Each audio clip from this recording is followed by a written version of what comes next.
시청자 여러분 안녕하십니까? VOA 뉴스투데이 시작합니다. 미국 국무부의 마크 네퍼 한국 일본 담당 부차관보는 미국 정부가 북한과의 외교적 해법에 열려 있다는 기존 입장을 재확인하면서도 북한이 핵과 미사일 문제를 해결할 때까지는 압박 캠페인이 계속될 것이라고 밝혔습니다. 남북관계 발전에 대해서는 비핵화라는 공동의 목표와 발걸음을 같이 해야 한다고 밝혔습니다. 첫 소식 함지하 기자가 보도합니다. 국무부의 마크 네퍼 부차관보는 8일 워싱턴의 전략국제문제연구소 CSIS가 개최한 온라인 세미나에 참석해 외교적 해법을 통한 미국의 북한 문제 해결 의지에는 변함이 없다고 강조했습니다. 최근 북한 문제에 있어 더 진전을 이룰 수 있다고 밝히며 낙관적인 자세를 보인 마이크 폼페오 미 국무장관 등 미국 정부 당국자들의 입장을 거듭 확인한 겁니다.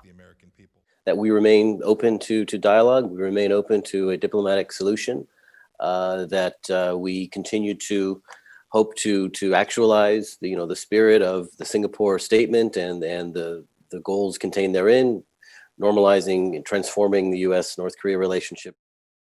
네퍼 부차관보는 그러면서 비핵화 등에 대한 진전이 있기 전까진 압박 기조 또한 유지될 것이란 점도 분명했습니다.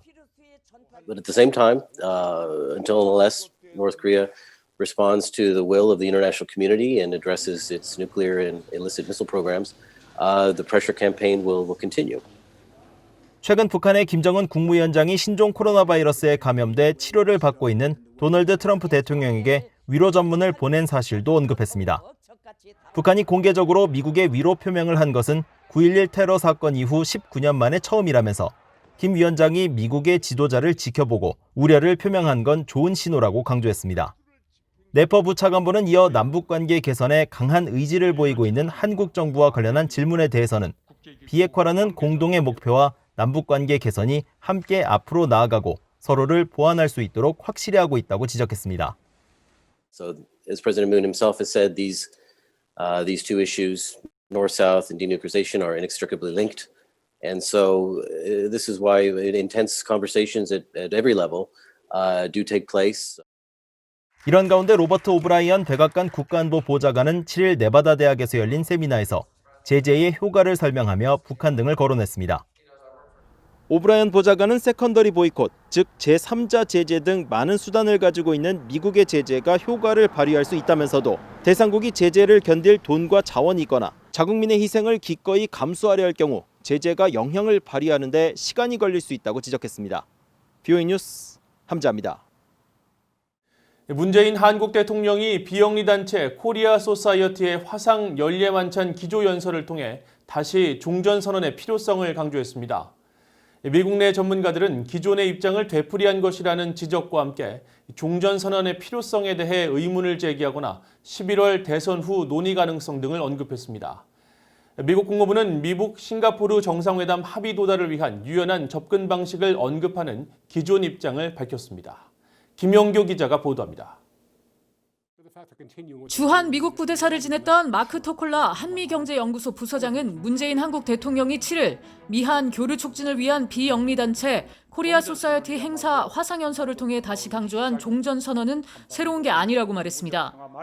It wasn't really a new initiative. He was just reminding people of what he and Kim Jong-un agreed to in the Panmunjom Declaration in September 2018.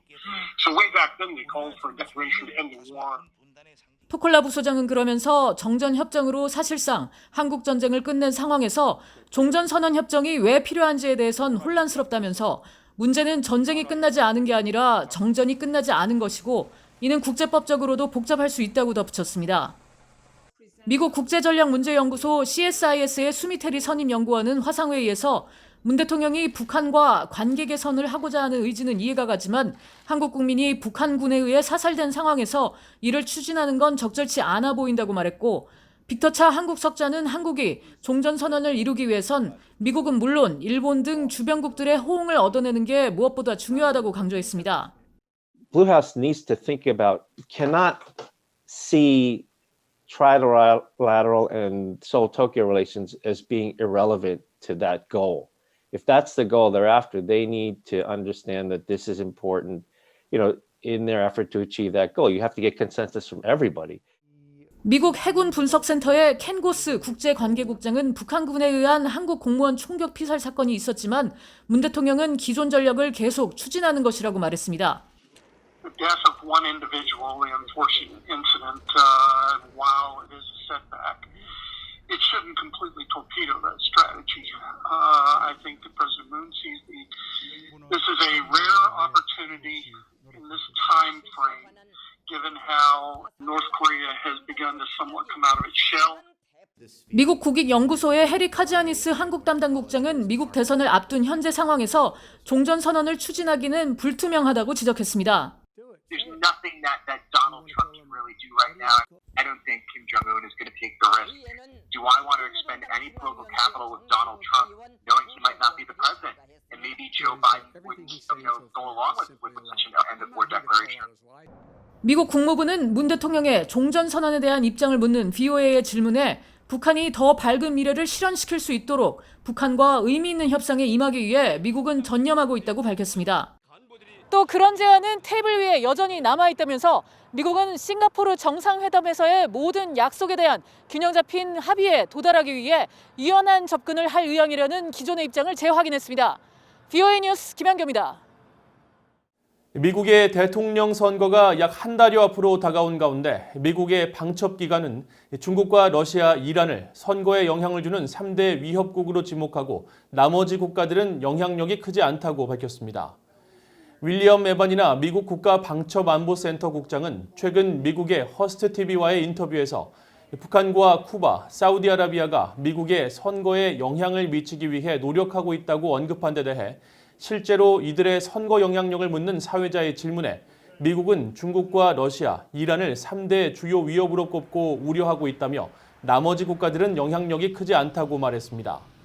그러면서 특히 북한의 경우 유권자나 정책 위반자에 영향을 미치거나 자신들의 사람을 선거에 출마시키는 등의 선거 개입을 전혀 하지 않고 있다고 말하고 하지만 북한이 그렇게 하기로 선택한다면 치명적인 위협이 될 수 있는 능력은 갖고 있다고 설명했습니다. 에반이나 국장은 앞서 지난 8월 미국 상공회의소가 주최한 사이버 안보 화상회의에서 북한과 쿠바, 사우디아라비아가 별도의 정보작전 운용을 통해 미국의 선거에 영향을 미치기 위해 노력하고 있다고 밝힌 바 있습니다. 지난해 북한에서 평균 3,042건의 사산이 발생한 것으로 유엔이 추정했습니다. 유엔 아동기금 유니세프와 세계보건기구 WHO, 세계은행 등은 8일 사산, 불필요하다고 말할 수 없는 비극이라는 제목의 보고서를 내고 북한의 사산 건수가 지난 2000년 평균 5,729건보다 38% 감소했고 이는 전 세계 평균 35%보다는 높았다고 밝혔습니다. 처음으로 전 세계 사산율 조사 결과를 발표한 유엔은 특히 북한의 이런 감소 추세가 이어진다면 오는 2030년에는 사산아 수가 2,100명으로 줄어들 것으로 추정했습니다. 보고서는 지난해 전 세계에서 발생한 사산은 200만 건으로 16초의 아기 1명이 목숨을 잃는 수준이며 신종 코로나 바이러스 여파로 내년에는 117개 개발도상국의 사산아 수가 20만 명 증가할 수 있다고 추정했습니다. 말레이시아 고등법원이 대북 제재 위반 혐의로 기소된 북한인 사업가 문철명 씨가 미국으로의 신병 인도 거부를 요청하며 낸 항소를 기각했다고 AFP, AP통신 등이 보도했습니다. 말레이시아 법원의 아흐마드 샤리아 모하마드 판사는 8일 이 같은 기각 결정을 내리면서 자금 세탁과 관련된 기소들에 대해 이의 제기를 뒷받침할 만한 충분한 증거가 없다고 말했다고 언론들은 전했습니다. 앞서 말레이시아 법원은 지난해 12월 사치품 대북 공급과 위장 회사를 통한 자금 세탁 등 대북 제재 위반 혐의로 체포된 문 씨를 미국으로 인도해달라는 미국 연방수사국 FBI의 요청을 승인했으며 문 씨는 관련 혐의를 부인하며 신병 인도 승인에 대해 항소를 제기한 바 있습니다. 문 씨의 변호인 측은 문 씨가 북한의 팜유와 콩기름 공급만 관여했을 뿐이라고 주장했으며 이번 기각에 불복해 대법원 상고 등을 통해 최종 판결을 받겠다고 밝힌 것으로 전해졌습니다. 이상으로 VOA 뉴스투데이를 마칩니다. 시청해주신 여러분 고맙습니다.